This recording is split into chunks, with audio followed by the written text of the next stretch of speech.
Look, I've just come from Weston Primary School, and I'm delighted that we're joined here today by the head teacher, Fiona. Fiona, thank you for letting us come to your school this morning. The enthusiasm, energy, and excellence of your students and their passion for the environment is an inspiration. Please, round of applause for everyone at that school.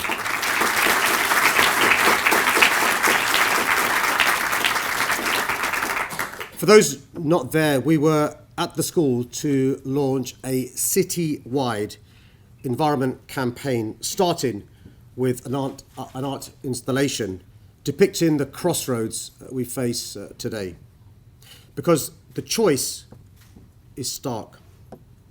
It's between two very different futures that young Londoners could inherit. The first path is the path of inaction, which would see us sleepwalking to a climate catastrophe and thousands more premature deaths from air pollution every year. And the other path is the path of action and courage, where we make the tough but necessary choices now. This second path is the one we must take.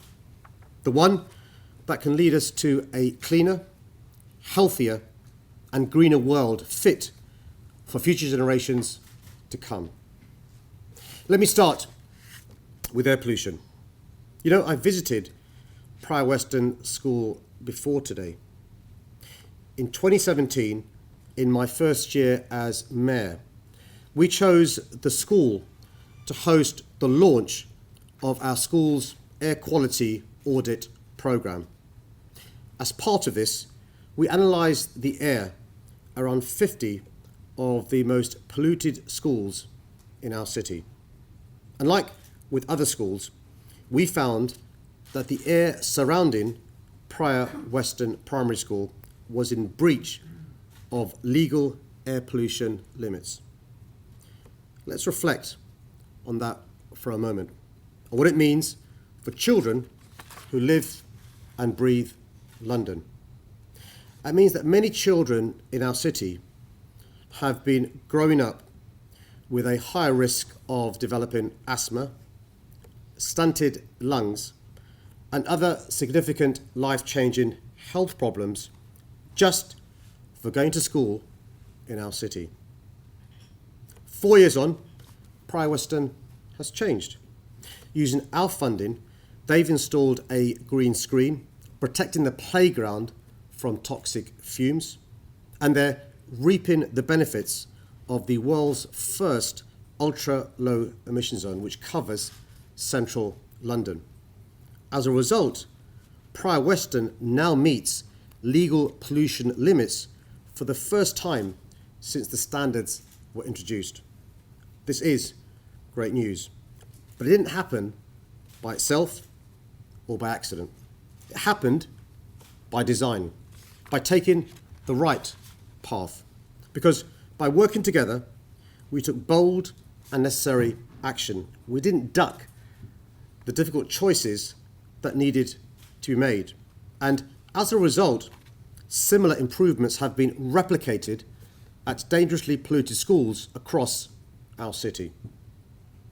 Even though we've delivered dramatic improvements to London's air quality since 2016, cutting pollution levels by nearly a half in central London, there's still a long way to go. You know, 4,000 Londoners are still dying prematurely every year as a direct result of toxic air. Children are still growing up with stunted lungs. Thousands of Londoners, like me, are still developing adult onset asthma. And the evidence showing the wider dangers of air pollution just keep on mounting, from the links to dementia and long-term poor mental health, to the increased risk of becoming seriously ill with COVID-19.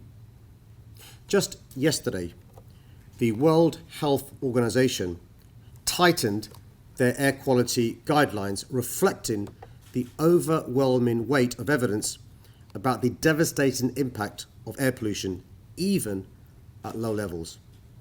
It's also a social justice issue, with air pollution hitting the poorest in our city the hardest, those who are less likely to own a car. As Mayor, I'm not willing to stand idly by.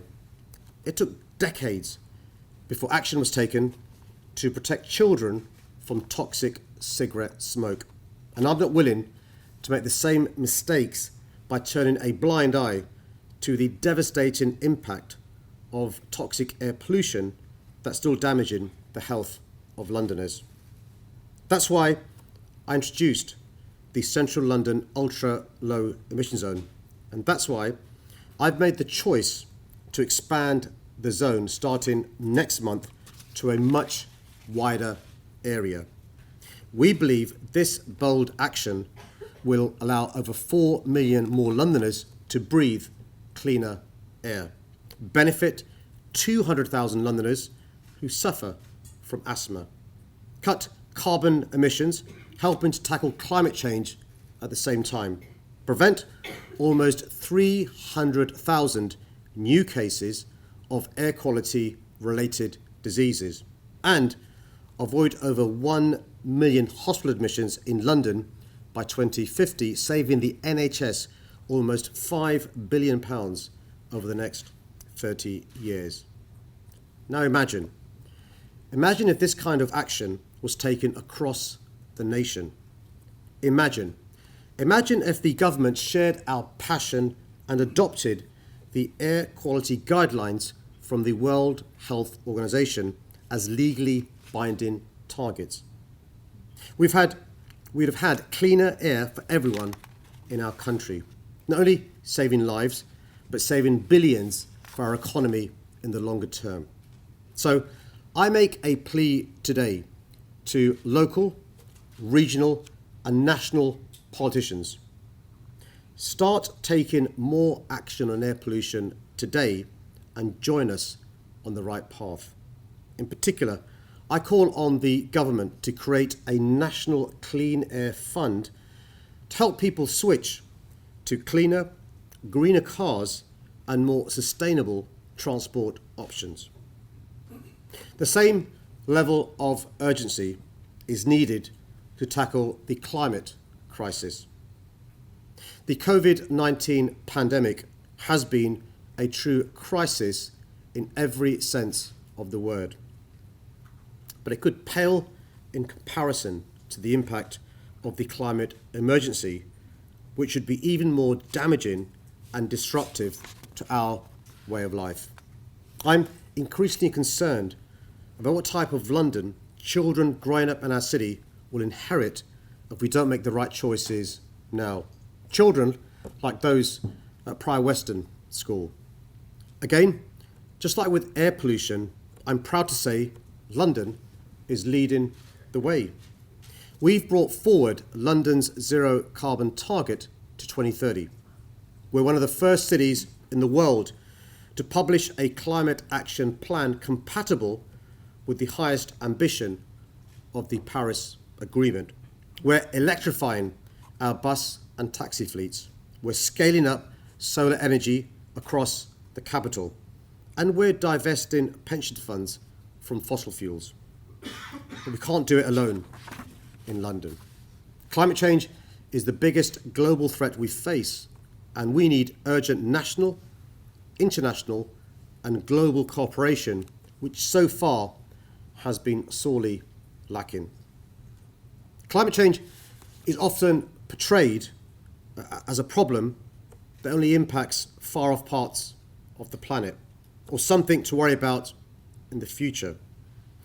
But we're starting to see the real-life consequences on our doorsteps and communities already, with soaring temperatures and flash flooding in London. This summer, 31 of our stations, 31, were forced to close due to flooding, causing chaos and disruption. Of course, we're working to mitigate this growing risk. But we know from what we've seen in the global south and in Germany and New York that things can get much worse very quickly. Our new climate risk map shows that without the necessary action, most London boroughs, particularly those in inner London, are at serious risk. Hackney, a few minutes a walk from here, faces the greatest danger of flooding and overheating, followed by Hammersmith and Fulham, Islington, Brent, Tower Hamlets and Newham. In these areas, the risk is deemed very high, which could potentially put many lives and livelihoods in danger. We've also identified that a quarter of London's rail stations and 10% of the rail network could face flooding in the future.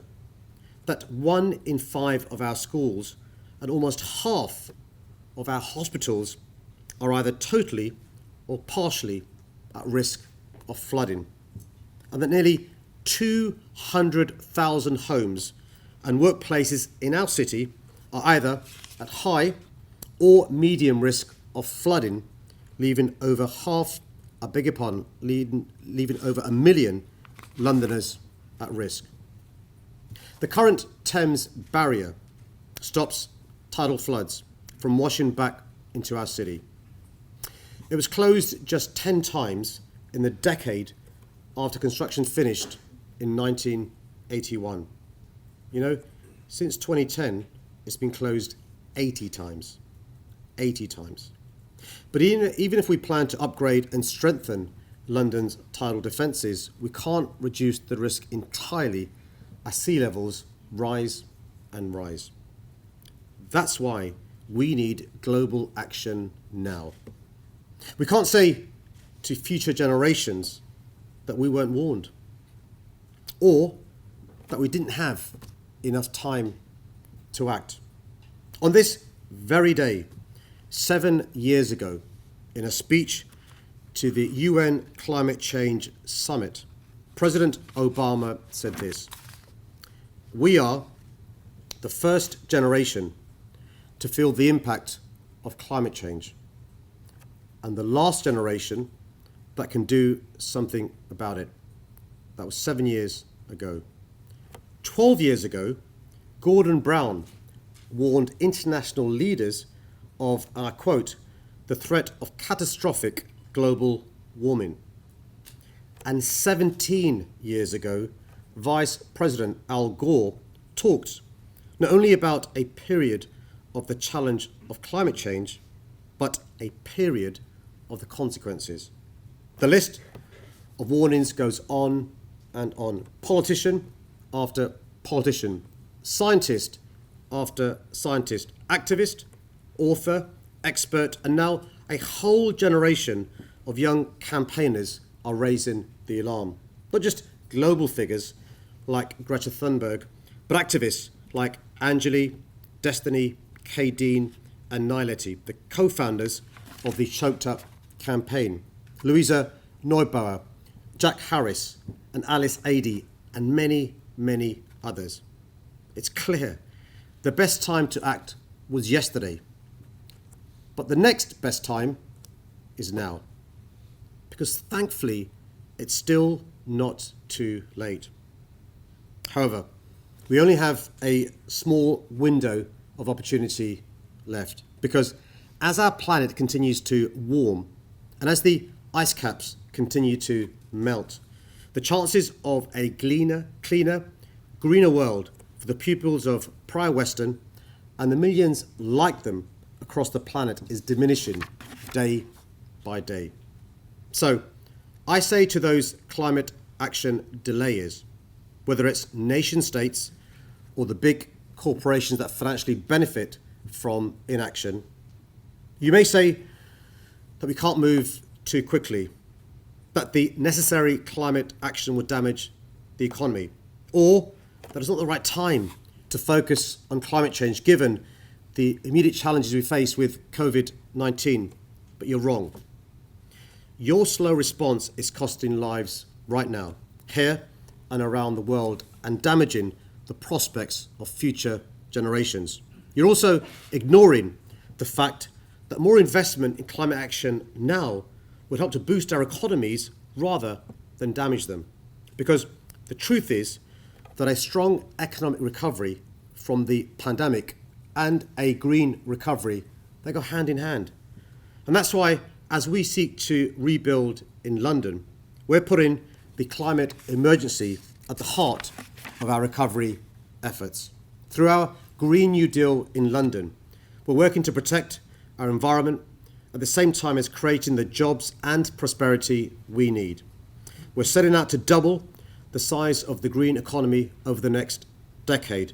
We're skilling up Londoners for green jobs. And along with councils in London, we're investing millions to make homes and buildings across our city, which are responsible for 78% of the capital's carbon emissions, more energy efficient. But again, we can't do it alone in London. So I call on the government, as well as cities, businesses and governments around the world, to match our ambition in London, to join together to reach our goals with new funding and investment, to devolve powers and funding to cities and local government, to those who will be delivering the action on the ground, to introduce your own Green New Deals, and to join us working towards a net zero target of 2030. Let me just finish with this. We know the scale of the problem when it comes to both air pollution and the climate crisis. We know the choices ahead of us, and we know the action we all need to take. It's not enough to talk the talk anymore. We must all walk the walk. This truly is a crossroads moment for our city and for our planet. In London, we want to lead by example and to lead the way, guiding and urging others to follow the right path. The path to a much cleaner and healthier city. The city we live and breathe every day. And the path to the world coming together to avert a climate catastrophe. This is the only route we can take if we don't want to be left explaining to the next generation why we let them down so badly. So let's grab the moment before it's too late. The clock is ticking. Thank you.